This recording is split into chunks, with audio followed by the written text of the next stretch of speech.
The dust cloud rose like a vengeful spirit across the parched Arizona desert, obscuring the harsh midday sun that had blistered Daisy Montgomery's fair skin for 3 relentless days.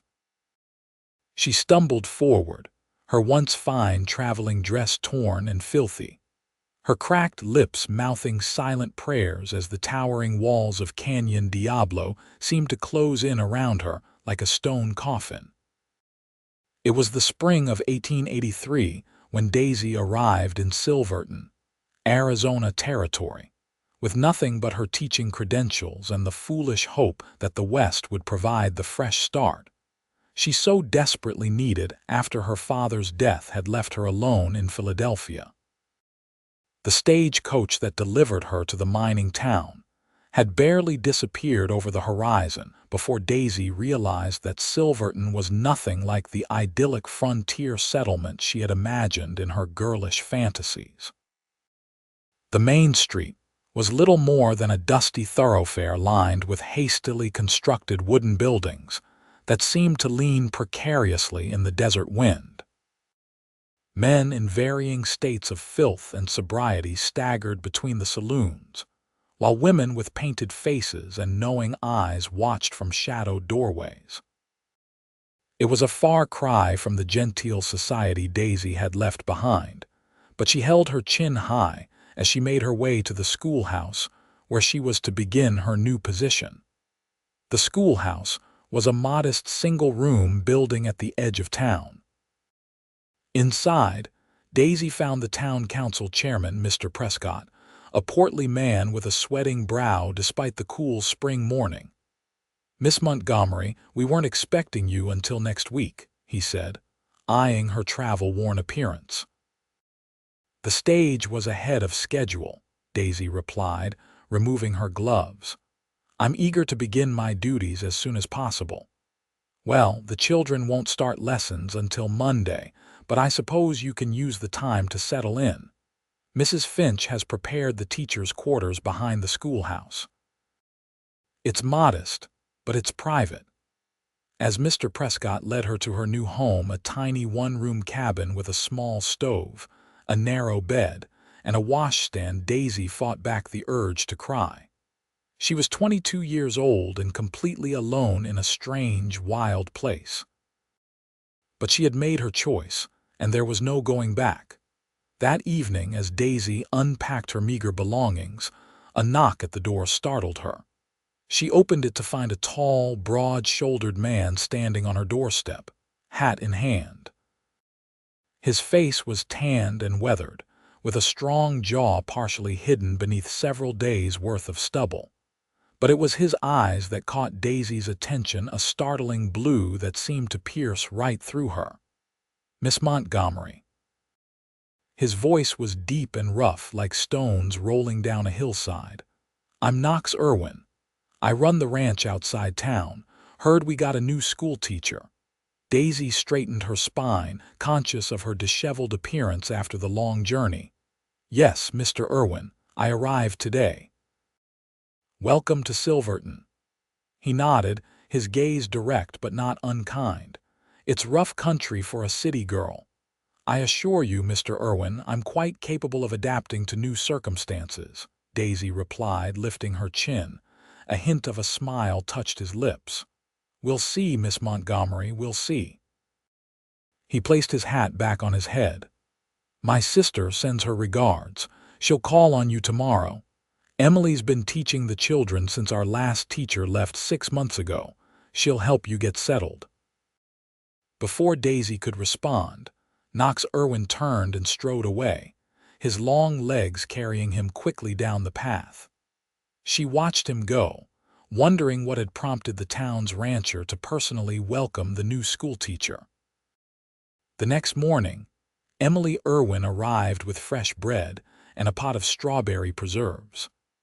Unlike her imposing brother, Emily was small and slender, with the same striking blue eyes but a much more expressive face. "You must be half dead after that journey," Emily said, bustling around the tiny kitchen as if she'd been there 100 times. "The stage road is brutal this time of year." It was. Challenging, Daisy admitted, accepting a cup of tea from her visitor. Well, you're here now, and that's what matters. The children need a proper teacher. I've done my best, but I never had the training. 23 children, ages 5 to 15, some who have never seen a book before they came to school. Emily smiled. You've got your work cut out for you. Daisy spent the remainder of the week preparing lessons and getting to know the town. Silverton had sprung up around the silver mines that dotted the nearby mountains, and most of the men worked either in the mines or on the ranches that supplied the town with meat and produce. It was a hardscrabble existence, but there was a sense of community that Daisy hadn't expected. On Sunday, Daisy attended the small church service held in the town hall. She noticed Knox Irwin standing at the back, his tall frame towering over most of the other attendees. He nodded to her but made no move to speak with her after the service. Monday arrived, and with it came the children. They filed into the schoolhouse, eyeing her with a mixture of curiosity and suspicion. Daisy took a deep breath and began the day by introducing herself and explaining her expectations. "Miss, do you know how to shoot a gun?" asked a freckle-faced boy of about 10. Daisy blinked in surprise. "No, Billy, I don't." "Then how will you protect us if the Apache come?" Another child asked. "There hasn't been an Apache raid in these parts for years," said an older girl, rolling her eyes. "That's enough," Daisy said firmly. "We're here to learn reading, writing, and arithmetic. Now let's begin with a spelling test to see where everyone stands." The first few weeks passed in a blur of lessons, grading, and adjusting to life in the frontier town. Daisy found herself enjoying the challenge of teaching children who were eager to learn, even if their previous education had been sporadic at best. One evening in late April, Daisy was returning from a visit to Emily's home when she encountered Knox on the path leading back to town. "Evening, Miss Montgomery," he said, tipping his hat. "You're out late." "I was visiting your sister. She's been very kind to me." Knox nodded. Emily's always had a soft heart. "How are you finding Silverton?" "It's different from what I expected," Daisy admitted. "Different good or different bad?" Daisy considered the question. "Just different. The people are kinder than I anticipated, but the land is harsher." "The land will kill you if you don't respect it," Knox said, his expression serious. "These canyons and deserts don't forgive mistakes." Something in his tone made Daisy shiver despite the warm evening. "You sound as if you speak from experience, Mr. Irwin." A shadow crossed his face. "Lost my wife and son to this land 6 years ago. They got caught in a flash flood in Canyon Diablo. Never had a chance." "I'm so sorry," Daisy said softly, reaching out instinctively before pulling her hand back. "I didn't know." "No reason you should." Knox's voice was flat. "Good night, Miss Montgomery. Stay on the marked trails if you ever go walking. This country isn't like your Philadelphia parks." Before Daisy could respond, he was gone, striding away toward his ranch. She watched him go, feeling a mix of sadness and curiosity about the taciturn rancher with the painful past. As spring turned to early summer, Daisy settled into a comfortable routine. She taught during the day, prepared lessons in the evenings, and gradually made friends among the townspeople. She was particularly fond of Mrs. Jenkins, the wife of the general store owner, who invited Daisy to Sunday dinners and taught her to make proper biscuits. It was Mrs. Jenkins who first mentioned the town picnic planned for the 4th of July. "Everyone goes," she explained as she measured coffee beans for Daisy's weekly purchase. "There's food, music, dancing. The men show off their riding skills. It's the biggest celebration of the year." "It sounds wonderful," Daisy said, imagining the festive atmosphere. "You should have a new dress made," Mrs. Jenkins suggested. "Mrs. Tolliver is a fine seamstress. That blue calico would suit your coloring." Daisy fingered the fabric Mrs. Jenkins indicated. It was a lovely shade of cornflower blue that reminded her of Knox Irwin's eyes. The thought startled her, and she quickly pushed it aside. "Perhaps I will," she said, adding the fabric to her purchases. The 4th of July dawned clear and hot. Daisy dressed carefully in her new blue dress, pinning her honey blonde hair into a neat bun. She was nervous about the celebration, particularly the dancing. It had been years since she'd attended a social event of any kind, and the prospect of dancing with the rough-hewn miners and cowboys made her stomach flutter. The town square had been transformed with bunting and tables laden with food. A band was setting up on a small wooden platform, and children ran excitedly between the adults, their usual decorum forgotten in the holiday spirit. "Miss Montgomery," Emily called, waving from across the square. "Come meet some friends of mine." Daisy spent the next hour being introduced to what seemed like half the county. Everyone was friendly, if a bit curious about the Eastern school teacher who had chosen to come to their remote town. As the sun began to set, the band struck up a lively tune, and couples moved to the cleared area in front of the platform to dance. Daisy watched from the sidelines, tapping her foot to the music. "Would you care to dance, Miss Montgomery?" Daisy turned to find Knox Irwin standing beside her, looking unusually smart in a clean white shirt and black vest. His dark hair was neatly combed, and he'd shaved his usual stubble, revealing a strong jaw and a small scar near his chin. "Yes, thank you, Mr. Irwin," Daisy said, accepting his outstretched hand. Knox led her to the dance floor, placing one hand respectfully at her waist as they joined the other couples. Daisy was surprised to find that he was an excellent dancer, guiding her smoothly through the steps of the waltz. "You dance very well, Mr. Irwin," she said, looking up at him. "My mother insisted all her children learn proper manners," he replied, the hint of a smile softening his usually stern expression. "She said just because we lived in the wilderness didn't mean we had to behave like wild things." "She sounds like a wise woman." She was. They danced in silence for a few moments, Daisy acutely aware of his hand at her waist and the strength in his fingers where they held hers. "That's a pretty dress," Knox said suddenly, as if the words had escaped without his permission. Daisy felt her cheeks warm. "Thank you, Mrs. Tolliver made it for me. Blue suits you." The waltz ended before Daisy could respond, and Knox released her, stepping back with a formal nod. "Thank you for the dance, Miss Montgomery." "Thank you, Mr. Irwin." She curtsied slightly, feeling oddly disappointed as he walked away. The rest of the evening passed in a blur of dancing, conversation, and sampling the various dishes the townswomen had prepared. Daisy danced with several other men but found herself comparing each of them to Knox and finding them wanting.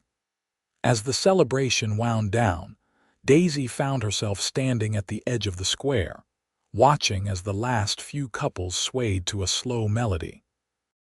The night was warm, the sky ablaze with stars that seemed close enough to touch. "Quite a sight, isn't it?" Knox's voice came from beside her, and Daisy jumped slightly, not having heard him approach. "The stars." "Yes, they're magnificent. We never saw stars like this in Philadelphia." "Too much smoke from the factories, I expect," Daisy nodded. "And too many gas lamps." They stood in companionable silence, gazing upward at the vast canopy of stars. "Would you like to see something even more impressive?" Knox asked suddenly. "What do you mean?" "There's a place in the canyon, about an hour's ride from here. The walls rise up so high and close that at night it's like the stars are falling right into your lap." Daisy hesitated. It wasn't proper to go riding alone with a man, especially at night. But something about the way Knox was looking at her, a mixture of hope and vulnerability, made her nod. "I'd like that, but..." "Emily can come too," Knox said quickly, understanding her concern. "And a few of the ranch hands. We could make a day of it next Saturday. A picnic lunch, maybe." "That sounds lovely," Daisy said, relieved at the suggestion of a proper group outing. "I'll talk to Emily and make the arrangements." Knox smiled, a genuine smile that transformed his face and made Daisy's heart skip a beat. "Good night, Miss Montgomery." "Good night, Mr. Irwin." As Daisy walked back to her small cabin, she found herself looking forward to Saturday with an eagerness that both excited and alarmed her. Knox Irwin was a widower still mourning his wife, and she was a schoolteacher who had come to Silverton to establish herself professionally, not to pursue romantic entanglements. Yet she couldn't deny the flutter in her stomach whenever he was near. Saturday dawned clear and hot, the July sun already blazing by the time Knox arrived at Daisy's cabin with 2 horses. Emily was with him, riding her own mount, a dappled mare. "Good morning, Miss Montgomery," Knox called, dismounting to help her with her things. Daisy emerged from the cabin wearing her sturdiest skirt and a light blouse, her hair braided and pinned up to keep it off her neck in the heat. She carried a small satchel with a book and a shawl in case the evening turned cool. "Good morning, Mr. Irwin, Emily," she said, smiling at them both. Knox helped her mount the gentle bay mare he had brought for her, his hands firm but gentle at her waist as he lifted her into the saddle. Daisy was grateful that her riding skirt covered the sudden trembling in her legs at his touch. They rode at a leisurely pace, following a well-worn trail that wound its way toward the canyon. 3 of Knox's ranch hands rode a short distance behind them, carrying the picnic supplies. The men were respectful but friendly, tipping their hats to Daisy when Knox introduced them. As they approached the canyon, Daisy gasped at the dramatic landscape. Massive red rock formations rose from the desert floor, sculpted by wind and water into fantastic shapes. The canyon itself was a deep gash in the earth, its walls streaked with bands of rust, gold, and cream. "It's magnificent," she breathed, reining in her horse to better appreciate the view. "Wait until you see it from inside," Knox said, a note of pride in his voice as if he had personally created the natural wonder. They rode down a narrow trail into the canyon, the temperature dropping noticeably as they descended into the shadow of the high walls. At the bottom, a small stream trickled over smooth stones, feeding a cluster of cottonwood trees that provided welcome shade. "This is where we'll have our picnic," Knox announced, dismounting and moving to help Daisy from her horse. As his hand circled her waist, Daisy looked down into his upturned face, noticing the small lines at the corners of his eyes, and the way the sun brought out auburn highlights in his dark hair. For a moment they stood frozen, her hands on his shoulders, his at her waist, something unspoken passing between them. Emily's voice broke the spell. "Daisy, come see the petroglyphs on this rock. The Apache left them hundreds of years ago." Knox lowered Daisy to the ground, his hands lingering a moment longer than necessary before he stepped back. "Go on," he said softly. "I'll help the men set up." The afternoon passed pleasantly in the cool shade of the cottonwoods. They ate the picnic lunch Emily had prepared: fried chicken, biscuits, and apple pie, and then explored the immediate area, with Knox pointing out interesting rock formations, and Emily identifying the desert plants that somehow thrived in the harsh environment. As the day began to wane, Knox suggested they climb to a ledge partway up the canyon wall to watch the sunset. The path was steep but manageable, and the view from the top was worth the climb. "Oh my," Daisy said softly as the setting sun painted the opposite canyon wall in brilliant shades of orange, red, and purple. "I've never seen anything so beautiful." They sat on the ledge, Daisy between Knox and Emily, as the sun sank lower and darkness crept into the canyon. The ranch hands remained below, preparing a small fire for later. "We should head back down before it gets too dark to see the path," Emily said, standing and dusting off her skirt. "Coming, Daisy." Daisy hesitated, reluctant to leave the peaceful spot. "I'd like to stay just a bit longer, if that's all right." Emily glanced at her brother, who nodded almost imperceptibly. "Don't be too long," she said, a knowing smile playing at her lips as she made her way carefully back down the path. Silence fell between Daisy and Knox as they watched the last rays of sun disappear behind the canyon rim. Darkness swept in quickly, and soon the stars began to appear overhead, just as Knox had promised, seeming to fill the narrow strip of sky visible between the canyon walls. "You were right," Daisy said softly. "It's like they're falling right into our laps." Knox turned to look at her, his expression hidden in the gathering darkness. "Daisy," he said, using her first name for the first time, "I need to tell you something." "Yes." Her heart quickened at his serious tone. "I haven't. That is, since my wife died, I haven't." He stopped, seeming to struggle for words. "What I'm trying to say is that I find myself thinking about you, more than I should, perhaps." Daisy's breath caught in her throat. "Oh. I understand if you don't feel the same way. You're young, educated, from a good family. You could have any man you wanted, but I had to tell you." "Knox," Daisy said, reaching out to touch his hand where it rested on the rock between them. "I think about you too." In the darkness, she felt rather than saw him move closer, his shoulder now touching hers. "May I kiss you, Daisy?" "Yes," she whispered, turning her face up to his. His lips were warm and surprisingly soft as they met hers in a gentle, questioning kiss. Daisy had been kissed before chaste pecks from earnest young men at church socials in Philadelphia, but never like this. Never a kiss that made her feel as if the ground beneath her had suddenly disappeared, leaving her floating among the stars overhead. When Knox finally pulled away, his breathing was uneven and his hand had somehow found its way to her cheek, his calloused thumb tracing the line of her jaw. "We should go back down," he said, his voice rough. "Before Emily sends a search party." Daisy nodded, not trusting herself to speak.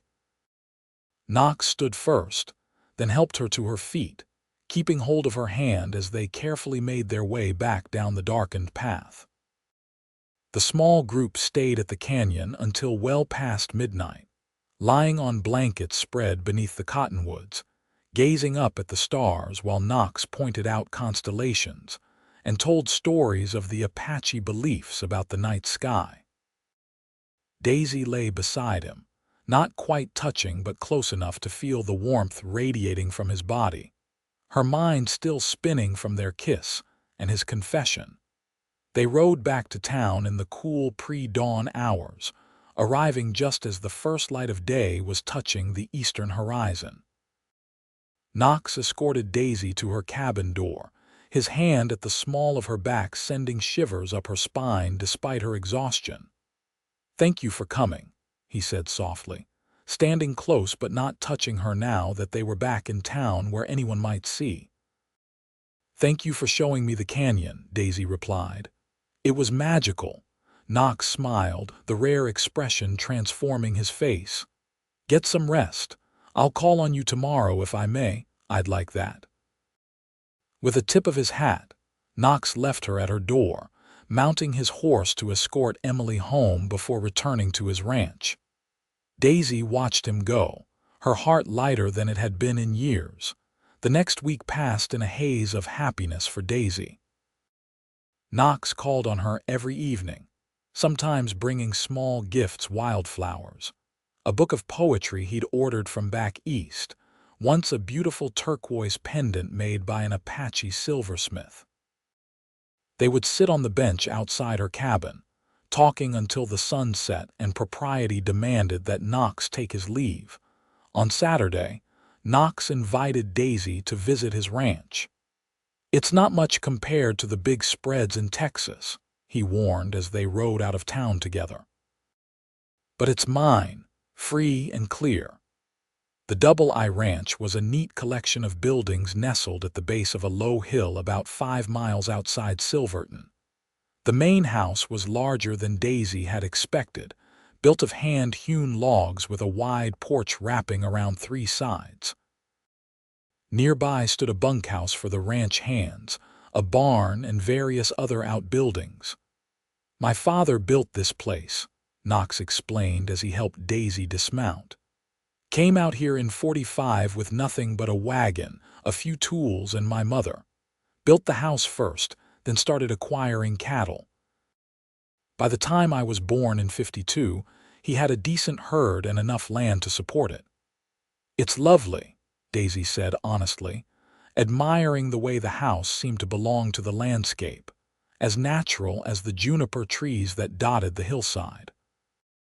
Knox gave her a tour of the house, showing her the spacious kitchen with its massive stone fireplace, the comfortable sitting room lined with bookshelves, and the 4 bedrooms upstairs.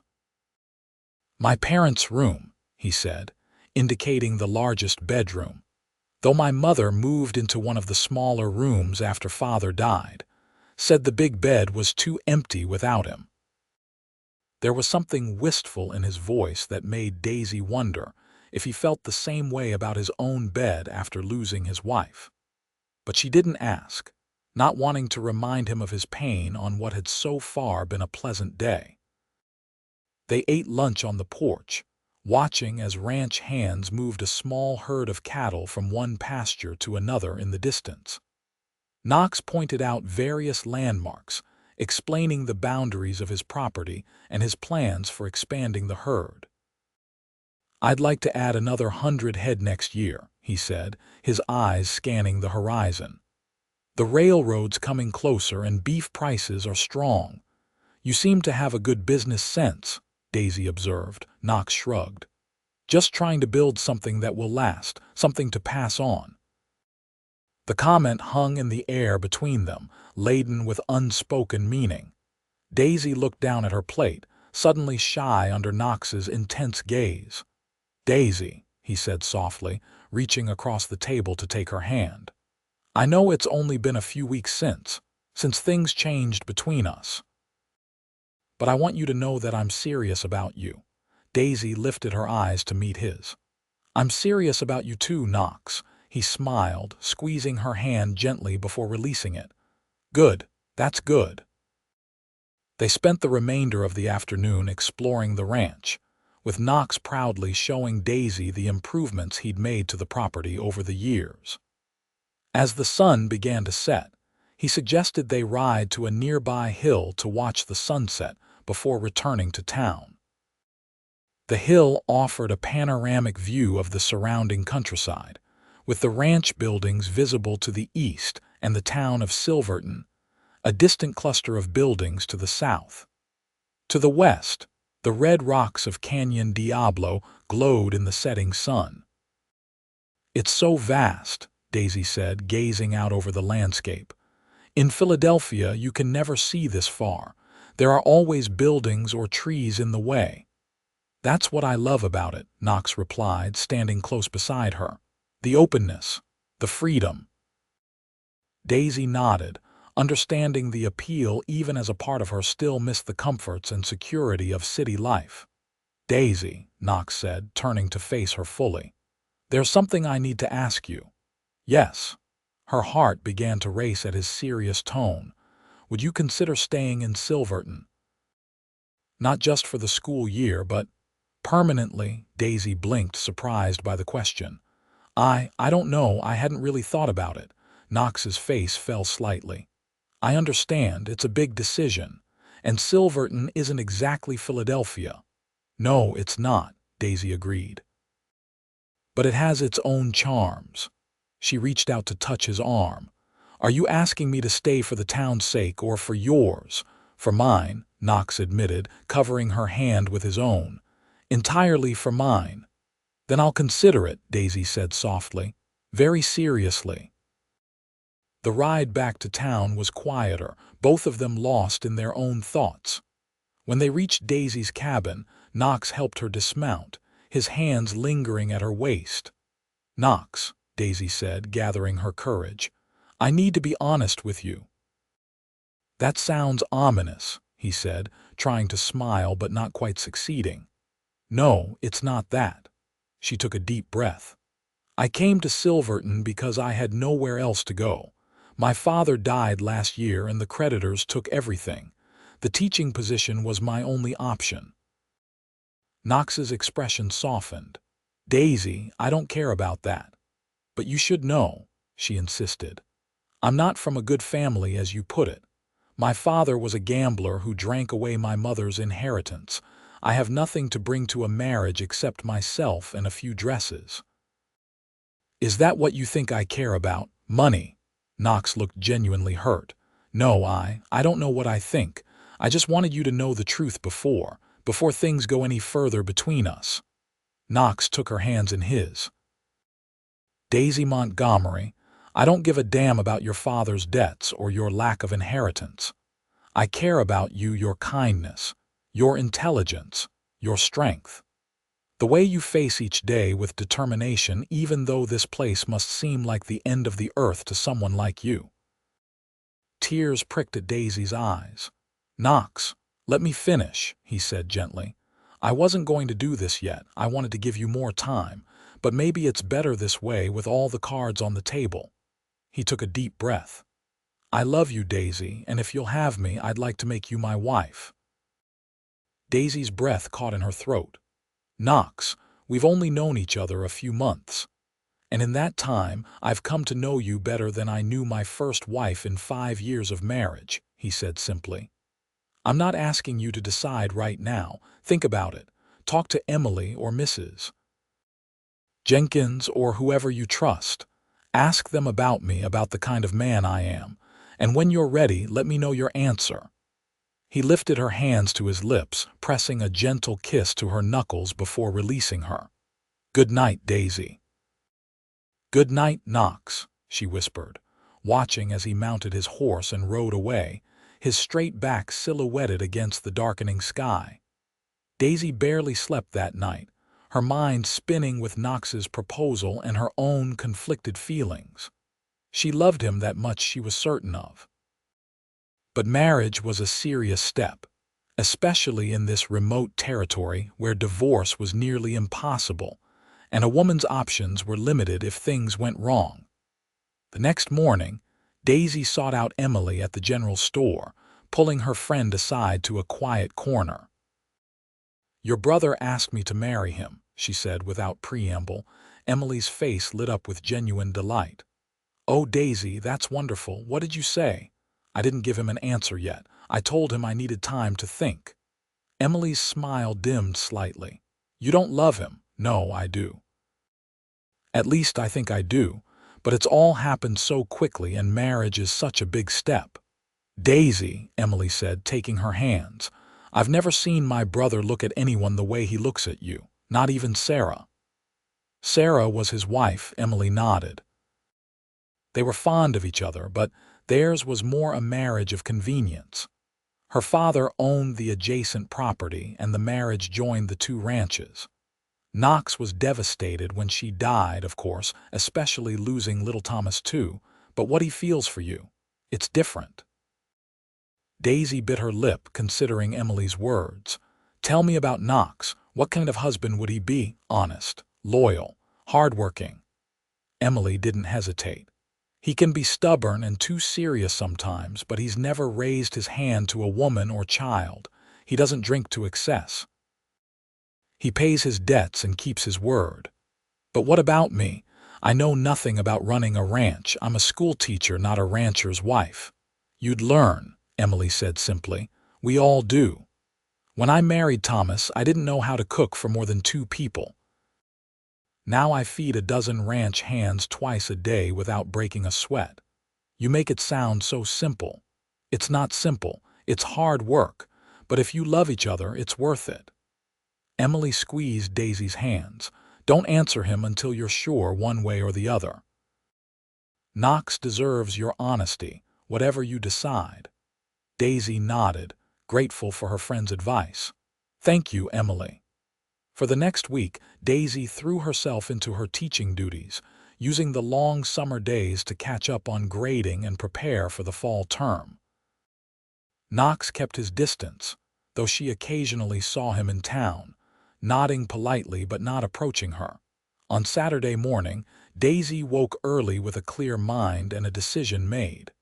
She would accept Knox's proposal. Despite her lingering fears, she loved him and believed they could build a good life together. She was just finishing breakfast when a knock came at her door. Opening it, she found not Knox but Mr. Prescott, the town council chairman, looking grave.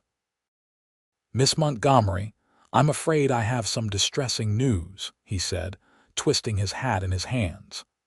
"There's been an accident. A group of Eastern tourists went exploring in Canyon Diablo yesterday, and one of them, a young woman, became separated from the group. They searched until dark but couldn't find her." "How terrible," Daisy said, her hand going to her throat. "Is there anything I can do?" "Actually, yes. Knox Irwin is organizing a search party. He asked if you might help prepare food for the searchers. Said you know the canyon somewhat and might have ideas about where to look." "Of course," Daisy said immediately. "I'll come right away."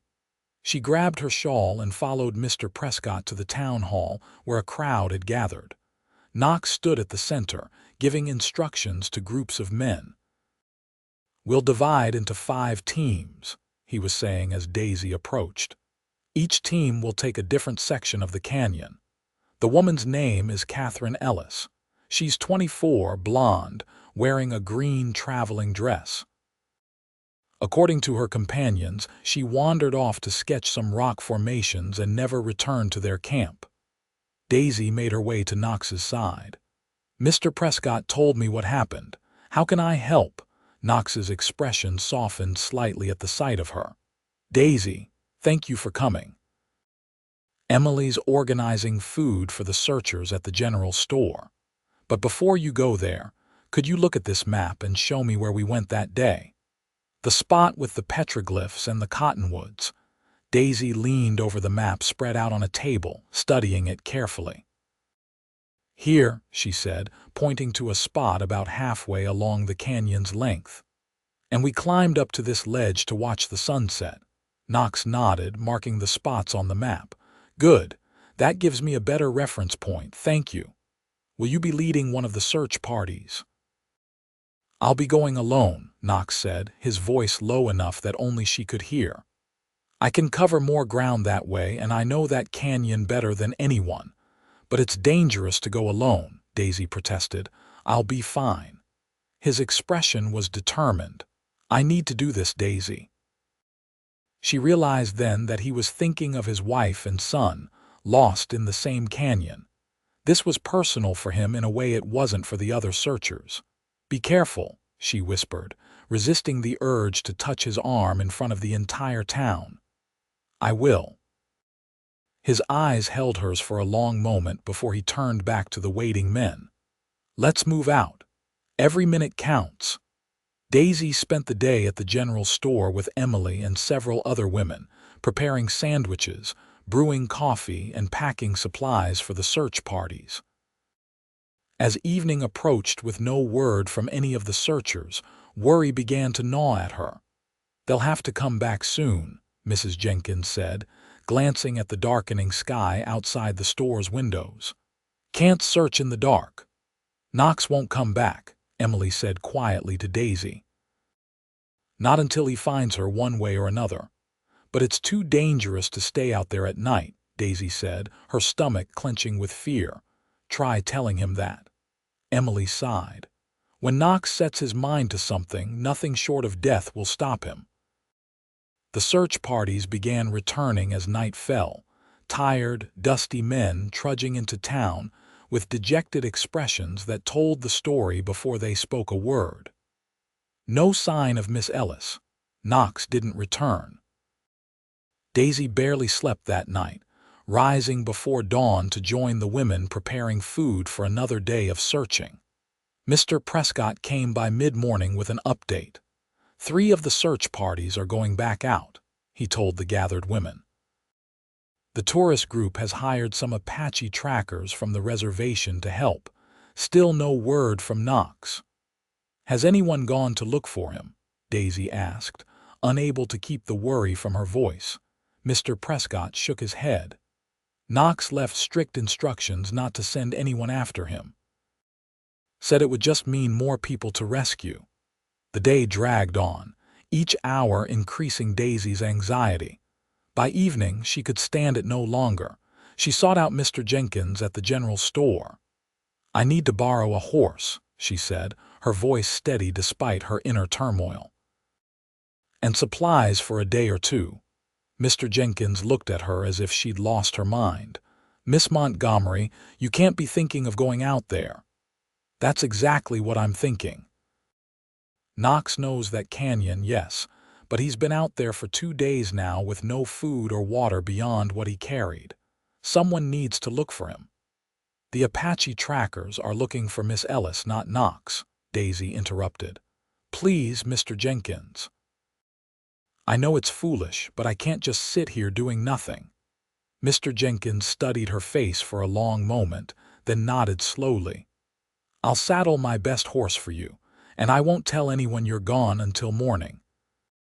But Daisy, if you're not back by noon tomorrow, I'm sending a search party after you too."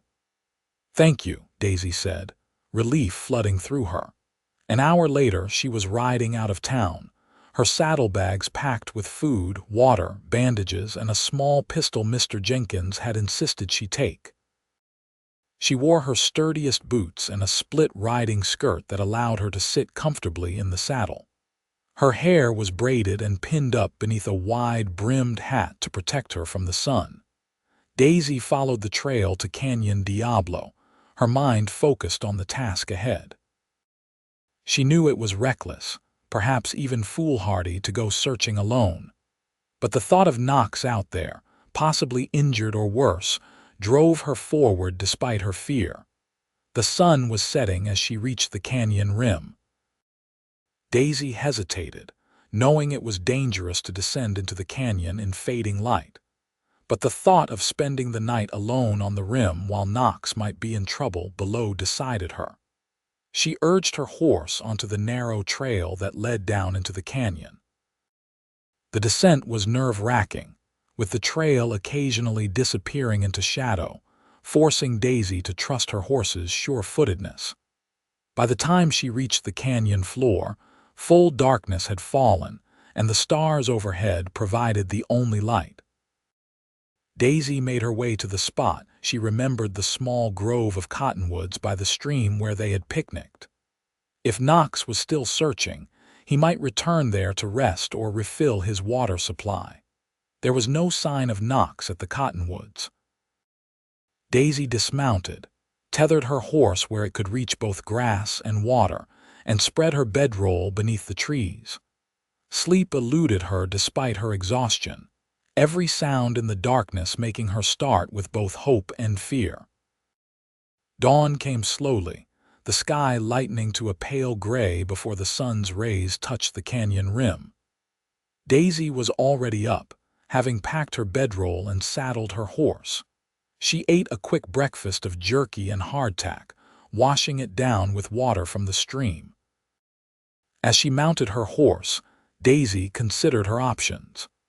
The canyon stretched for miles in both directions, with numerous side canyons branching off the main one.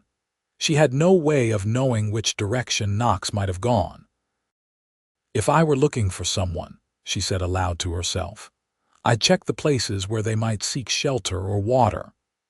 With that in mind, Daisy decided to follow the stream, checking any caves or overhangs she found along the way.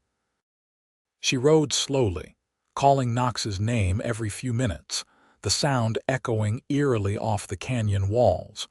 By midday, Daisy had explored about 2 miles of the canyon without finding any sign of Knox or Miss Ellis.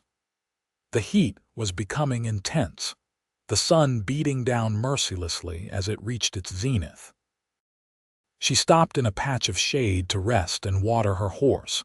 As she was remounting, Daisy heard a faint sound, not an echo of her own voice, but something else. She froze, listening intently. There it was again, a distant call that might have been human or might have been the wind playing tricks. "Knox," Daisy shouted as loudly as she could. "Knox Irwin," she waited, counting her heartbeats as the seconds ticked by. Just as she was about to call again, she heard a definite human voice, too distant to make out words but clearly a response to her call. Daisy urged her horse forward, following the sound. The canyon narrowed, the walls closing in until they were barely 20 feet apart. The stream disappeared underground and the trail became steeper, forcing her to dismount and lead the horse. "Knox." She called again, her voice bouncing off the close walls. "Here." The response was clearer now, coming from somewhere ahead and above her. "Up here." Daisy tied her horse to a stunted juniper and began to climb, following a faint trail that zigzagged up the canyon wall. The path was treacherous, loose stones sliding beneath her boots, but she pressed on, driven by the sound of Knox's voice growing stronger. She rounded a bend and found herself on a small ledge.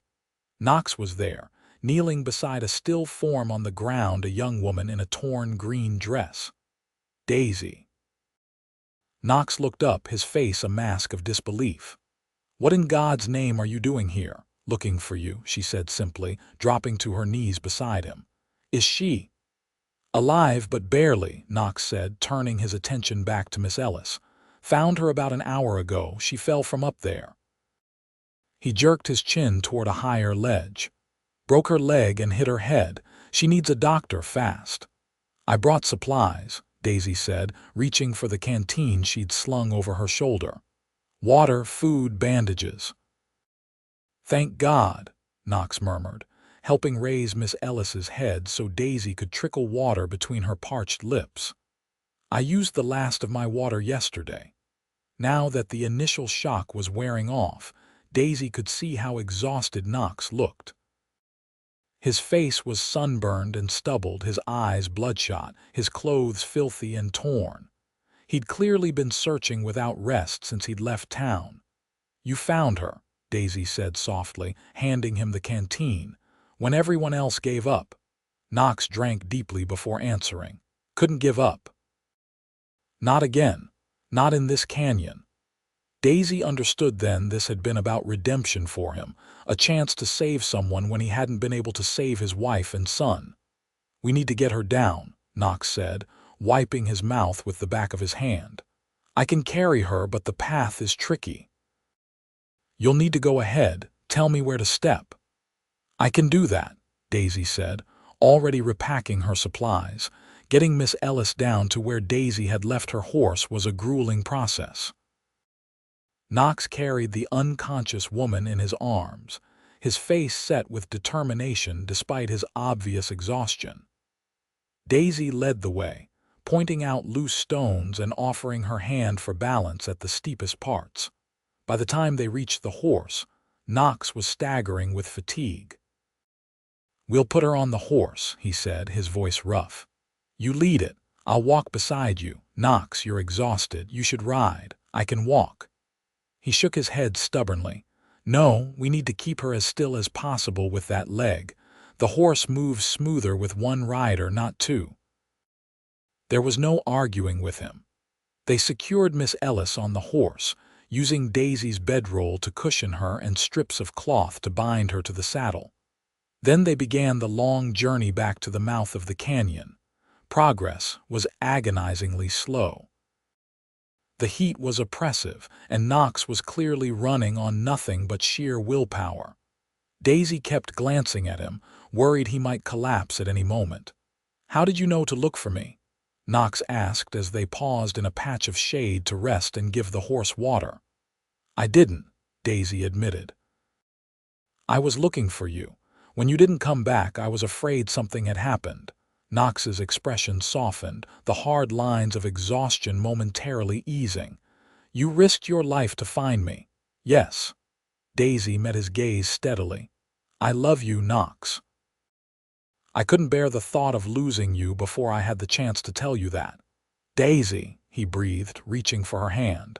"Does this mean—" "Yes," she said, twining her fingers with his. "If you still want me, my answer is yes." Despite his exhaustion, Knox pulled her into his arms, holding her tightly against his chest. "I thought about you every minute I was out here," he murmured into her hair. "Kept thinking I had to find Miss Ellis so I could get back to you." They stood like that for a long moment, drawing strength from each other, before Knox reluctantly released her. "We need to keep moving. Miss Ellis needs a doctor." It was nearly sunset when they finally emerged from the canyon to find a search party preparing to enter. A shout went up as the men spotted them, and soon they were surrounded by helpers, taking Miss Ellis from the horse and laying her on a proper stretcher. "Knox." Emily pushed through the crowd, her face pale with worry. "Thank God, and Daisy, Mr. Jenkins told us you'd gone looking for him." Knox put his arm around Daisy's shoulders. "She found us. Saved both our lives, I expect." The journey back to town was a blur for Daisy. Someone had brought a wagon for Miss Ellis, and Knox insisted that Daisy ride in it too, despite her protests that she was perfectly capable of riding. He walked beside the wagon, one hand resting on the sideboard near her, as if he couldn't bear to break contact completely. In Silverton, Miss Ellis was taken directly to the doctor's house, while Knox and Daisy were escorted to the hotel dining room, where Emily insisted they eat something before answering any questions. "The doctor says Miss Ellis will recover," Emily reported as she set bowls of stew in front of them. "Her leg is badly broken and she has a concussion, but she's young and strong. Her family is beside themselves with gratitude." Knox nodded, too busy eating to respond verbally. Daisy wasn't much better, suddenly realizing how hungry she was after the ordeal. Once they had eaten, Mr. Prescott and the town mayor came to hear their account of the rescue. Knox did most of the talking, downplaying his own 3-day search and emphasizing Daisy's role in finding them both. "Miss Montgomery showed remarkable courage and resourcefulness," he concluded, his eyes never leaving Daisy's face. "I owe her my life." "Well," the mayor said, beaming at them both, "it seems Silverton has 2 heroes today. We're mighty proud to call you both our own." After the officials left, Emily shooed away the remaining curious onlookers. "Both of you need rest," she said firmly. "Knox, I've had a room prepared for you here at the hotel. You're in no condition to ride back to the ranch tonight." "What about Daisy?" Knox asked, taking Daisy's hand openly now that they were relatively alone. "Mrs. Jenkins offered to let her stay at their place," Emily said, then paused, noticing their clasped hands. "Unless there's something you'd like to tell me." Knox looked at Daisy, a question in his eyes. She nodded, smiling. "Daisy has agreed to be my wife," Knox said, his voice steady despite his exhaustion. Emily's squeal of delight brought several heads turning in their direction. "Oh, I knew it. I just knew you two were meant for each other." She hugged them both, tears of happiness shining in her eyes. "When will you make it official?" "As soon as possible," Knox said, looking at Daisy. "Unless you want a big wedding," Daisy shook her head. "I don't need a big wedding, just you." "Next Sunday then," Knox decided, "if that suits you." "It suits me perfectly." The following week passed in a whirlwind of preparations. News of their engagement spread quickly through town, and everyone seemed eager to contribute to the wedding. Mrs. Jenkins insisted on hosting the reception at her home, while Mrs. Tolliver worked day and night to create a wedding dress for Daisy from the finest white muslin in the general store. Knox rode back to his ranch the day after the rescue. Once the doctor had confirmed that he was suffering from nothing worse than exhaustion and sunburn. He returned to town daily, however, spending every evening with Daisy as they planned their future together. "I've been thinking," he said one evening as they sat on the bench outside her cabin. "You love teaching. I wouldn't want you to give that up entirely." "The school board won't let me keep teaching once we're married," Daisy reminded him. "It's in my contract." "I know. But what if we set up a school at the ranch, for the children of the ranch hands and any others who live too far from town to attend regularly?" Daisy's face lit up at the suggestion. "Knox, that's a wonderful idea. We could use one of the outbuildings or build a proper schoolhouse once we have enough students." "I thought you'd like it." He smiled, taking her hand. "I want you to be happy, Daisy, not just as my wife, but as yourself." "I will be," she assured him, leaning her head on his shoulder. "As long as we're together." Sunday dawned clear and warm, a perfect September day for a wedding. The entire town seemed to have turned out for the occasion, filling the small church to capacity and spilling out onto the street. Daisy stood in a small anteroom with Emily, who was serving as her maid of honor, and Mrs. Jenkins, who had appointed herself unofficial mother of the bride. "You look beautiful, dear," Mrs. Jenkins said, adjusting the simple veil that crowned Daisy's golden curls. "Thank you," Daisy said, smoothing the skirt of her gown, "for everything. You've all been so kind to me since I came to Silverton." "Nonsense," Mrs. Jenkins scoffed, though her eyes were suspiciously bright. "You're one of us now. Have been since the day you arrived, though it took some of us a while to realize it." Emily peeked out the door. "It's time," she said, her face glowing with happiness for her brother and soon-to-be sister-in-law. Mr. Jenkins, acting in place of Daisy's father, offered his arm. "Ready, Miss Montgomery?" Daisy took a deep breath, feeling a strange mixture of nerves and absolute certainty. "Ready, Mr. Jenkins." The ceremony was simple but moving. Knox stood at the altar in a new black suit, his face solemn but his eyes never leaving Daisy as she walked down the aisle toward him. When she reached him and placed her hand in his, he smiled, a private smile meant only for her. "Dearly beloved," the minister began, "we are gathered here today to join this man and this woman in holy matrimony." The words washed over Daisy as she stood beside Knox, feeling the strength in his hand where it held hers, seeing the love in his eyes as he spoke his vows. When it came time for her to speak, her voice was clear and steady, her heart full to bursting. "I now pronounce you man and wife," the minister concluded. "You may kiss the bride." Knox lifted Daisy's veil, his hands gentle as they cupped her face. "I love you, Daisy Irwin," he whispered, before lowering his lips to hers in a kiss that sealed their union and promised a lifetime of happiness. The reception at the Jenkins home lasted well into the evening, with dancing and feasting and many toasts to the new couple. As the celebration began to wind down, Knox drew Daisy aside, his arm around her waist. "Ready to go home, Mrs. Irwin?" he asked, his voice low in her ear. "Yes," she said simply, leaning into his embrace. "Let's go home." They rode to the ranch in a wagon decorated with ribbons and flowers by the town's children, accompanied for the first mile by a raucous procession of well-wishers, before finally being left alone as the road stretched out toward their new life together. The ranch house was lit with lanterns when they arrived, a welcoming glow in the gathering dusk.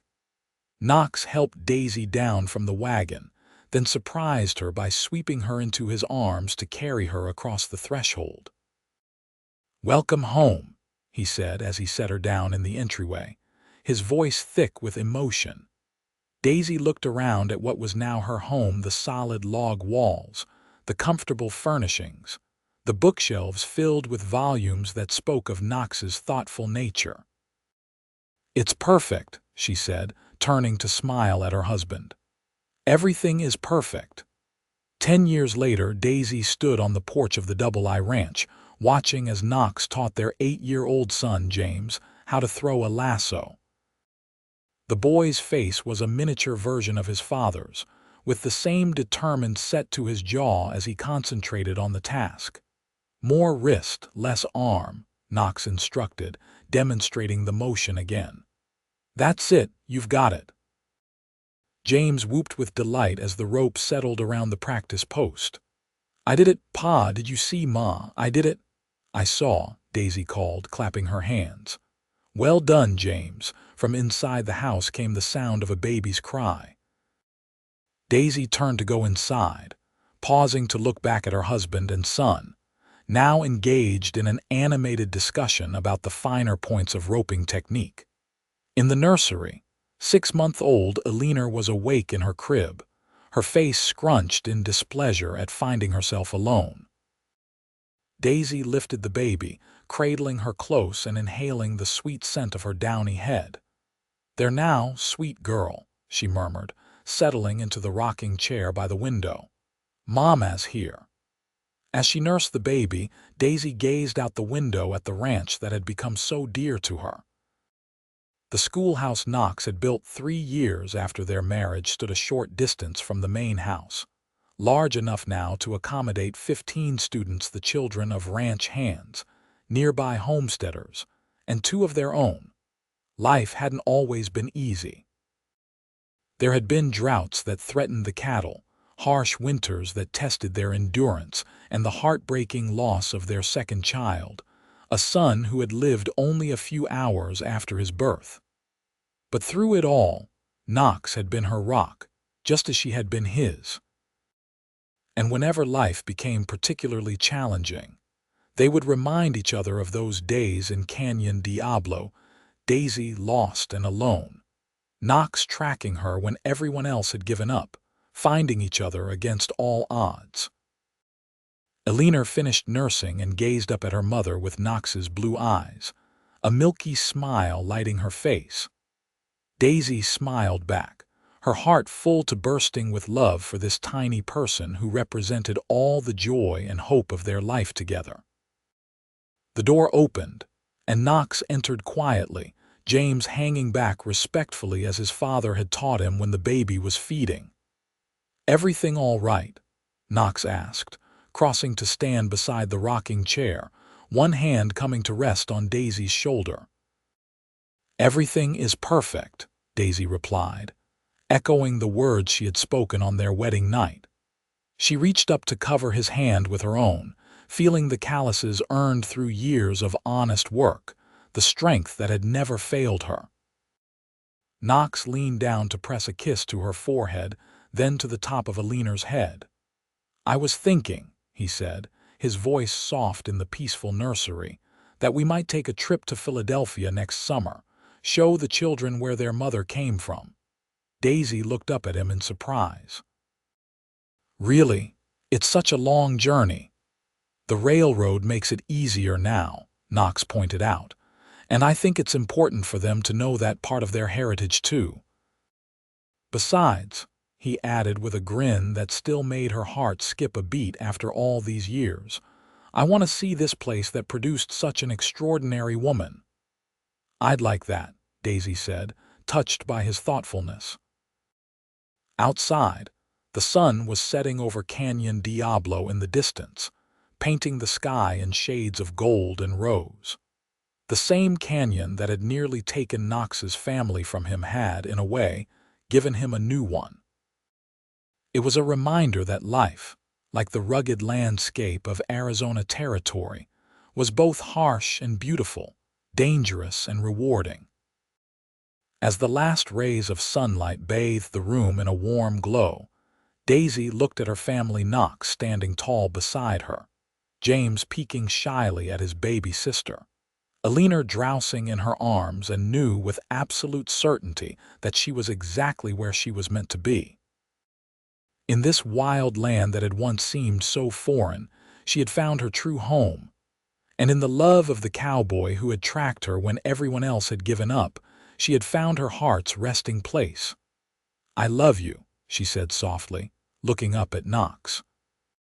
His blue eyes crinkled at the corners as he smiled down at her. "And I love you, Daisy Irwin, every day more than the last." As darkness fell over the Double I Ranch, the family moved together toward the warmth and light of the kitchen, where supper waited and the evening ritual of stories and laughter would begin anew. Another day in their shared life, another thread in the tapestry of love and commitment they had begun weaving that day in Canyon Diablo, when a lost woman and a determined cowboy found in each other something worth holding on to forever.